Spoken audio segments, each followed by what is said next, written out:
friends, welcome back to my channel.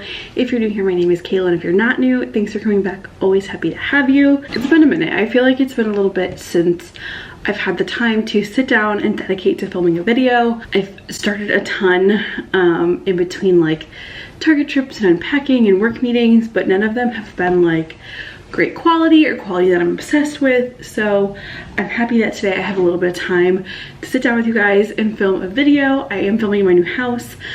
I apologize for kind of the chaos of the past few weeks, my little unintended hiatus, but in my new house. I definitely don't have a filming setup yet, or like a film spot. Right now I'm testing out my office desk corner nook that Grant and I have up here. Probably not gonna work here because we have some pitched ceiling, so there's a little bit more of an echo right over our stairwell. We're gonna see if the quality here is not great. I do apologize. Today we have my May wrap up and my June TBR. Normally these are two separate videos on my channel, dedicated videos for each. However, the May TBR is not much to write home about, so I figured I'd combine it, save us both some time, and put them into one video. I do have, guys, having all of my stuff back, I feel so much more settled. I feel so much more at home. I have a beverage in one of my favorite wine glasses. I have a little seltzer here, a watermelon and lemonade seltzer from Trader Joe's. It's a Wednesday, so we're not getting wild, but I figured I'd romanticize it in this like iridescent wine glass. My sister got me these for Christmas. So let's just chat. Let's talk about it. May, I say this every video, May was a crazy month. I started the month going to Disney World with my friends, which I did vlog my 24 hours in Disney trip. That was at the beginning of the month. I spent the whole month moving.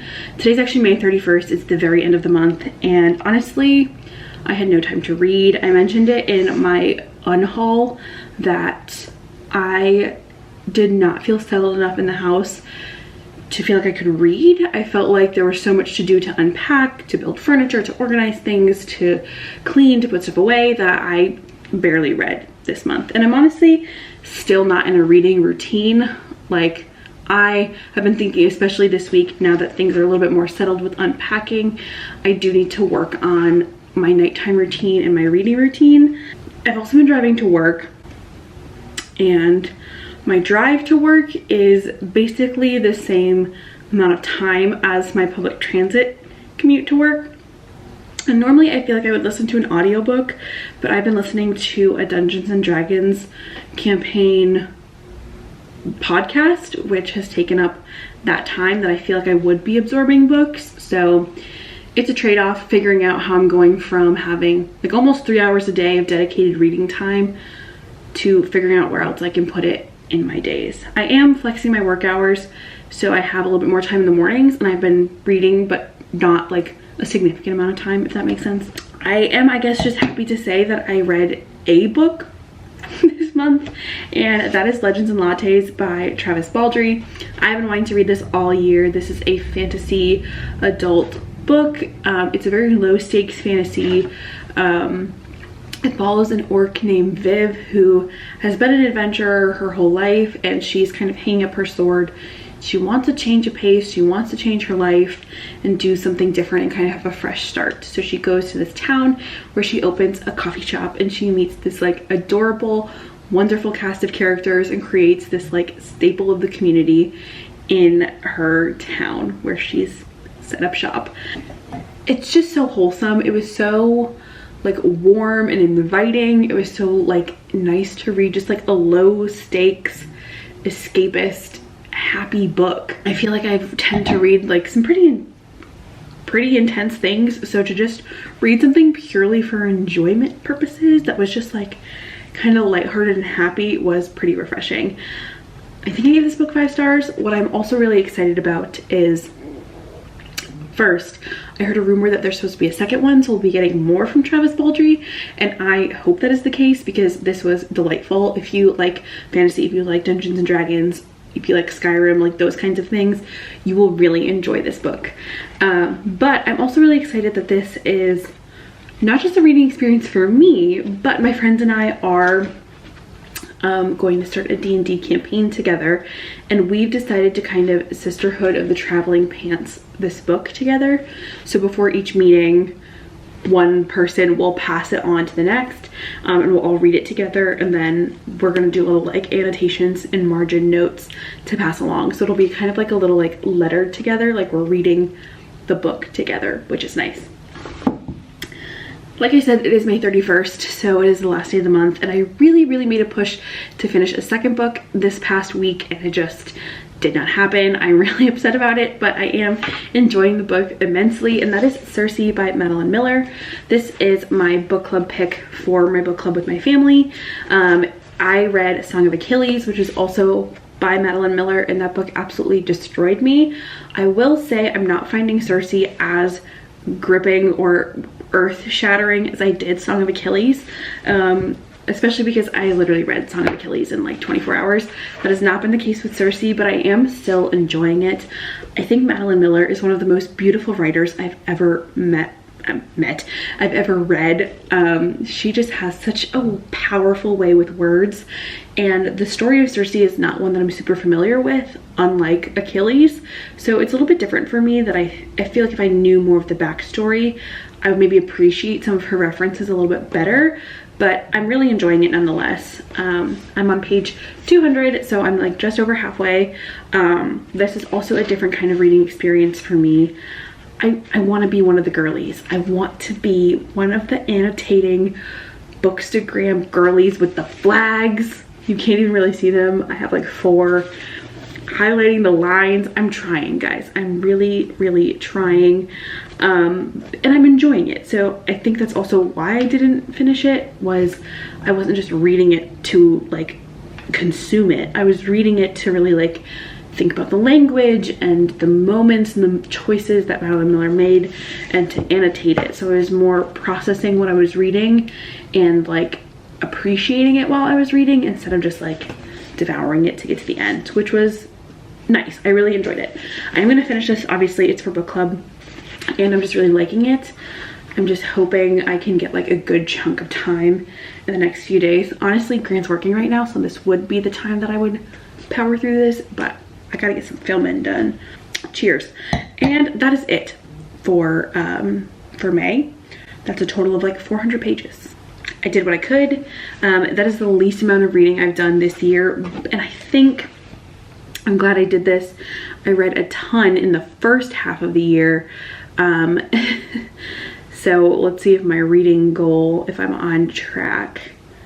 I'm still 3 books ahead of schedule for my reading goal according to Goodreads.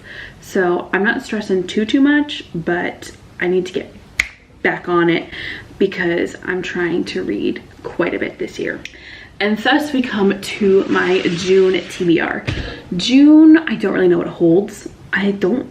Shockingly, I don't think I have a lot of plans for June, which I'm okay with. And I do know that Grant is going away for a week, which like normally he is my like TV watching buddy at the end of the day. So I suppose I'll use that time in my loneliness to read. But I have a couple books here. I have five books that we're going to talk about. If I can get any of them read, if I can read more than I read in May, I will count that as a win. For the first, let's talk about the other book club book that I have to read. This is my only required reading for this month, and that is The Dante Club by Matthew Pearl. This is my mom's book club pick. I've talked about this a lot on my channel this year because I picked it up this year. I've had it on several TBRs because I'm behind, but this is set in Boston in the 1860s. There's a serial killer running amok who all of their murders depict scenes from Dante's Inferno. So the Dante scholars, the first Dante scholars in America, like Henry Wadsworth Longfellow, Fields, all these people work together with Boston police to try and solve this murder. I'm not super looking forward to it. My mom said it's pretty slow, so we're gonna see.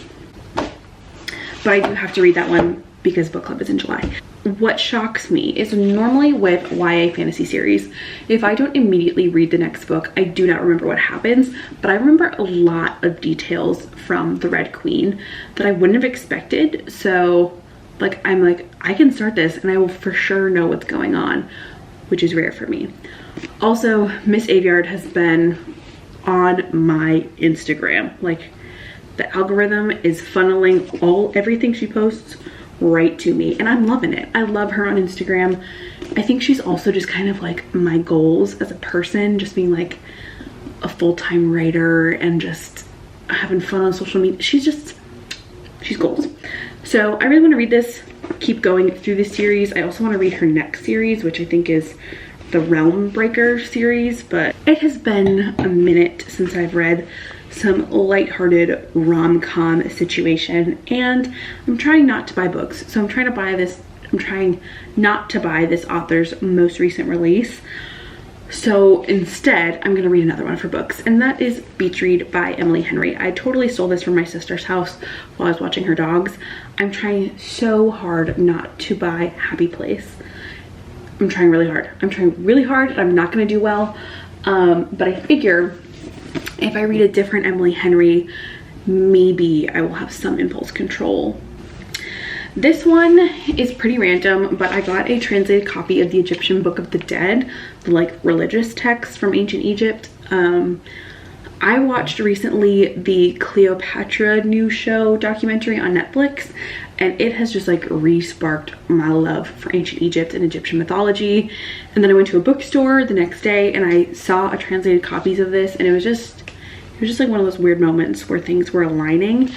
And it has pictures, it is translated, and it's a really short nonfiction, so it'll go really quick, but I'm just excited to read this. Like, this is really cool. I'm very curious what it says, so I think this will just be like a fun little curiosity read. And lastly, this book has been on my TBR forever. I have read snippets of it with my class while I was a teacher, so I really want to sit down and read the whole thing. And that is Legendborn by Tracy Dion. This is a YA dystopian fantasy. Is it dystopian? Like a YA urban fantasy retelling of King Arthur that I'm just really excited about. I've heard great things. It features a Black main character. I just think this is going to be a really, really cool read. And I have heard so many good things, and it looks really good. That's all I can say. I think it's a duology or a trilogy. I know at least the second book is out, but this is a little bit more of a dense one. This will be like the longest book of the month, but I think we can do it. And I'm really excited to dive on into this and just find a YA series to be obsessed with. So that is all that I have for you guys. Even combining both of these videos, it's still a pretty short video here. I'm hoping to get back to regularly scheduled content, get filming a little bit more regularly. I know I need to set up my library, and that is going to be a filmed video here. And there'll probably be some other house stuff along the way, so if you're interested in any of that, hit that subscribe button and stick around. I have reading vlogs coming and reading challenges that I want to do. So I'm happy to do that and share that with you, and I hope you stick along for the journey. I'm thinking of doing a favorites video of all of the stuff I've got lately. We got a lot of new stuff for our new house, and just some stuff that I've been enjoying lately. So if you're interested in that, leave that in the comments for me as well. What was your favorite book of May that you read, and what are you excited to read in June? Let me know, and leave me a little lemon emoji in the comments down below. If there's anything else you want to see from me, put it down there. Happy to chat about it. Happy to take your ideas. Looking for some new content ideas as we head into this next chapter. We have some new fun things coming, and thank you guys so much for watching and for being here. I'm so happy you're here, and I'm so grateful for you. Have a wonderful day wherever you are. Happy reading.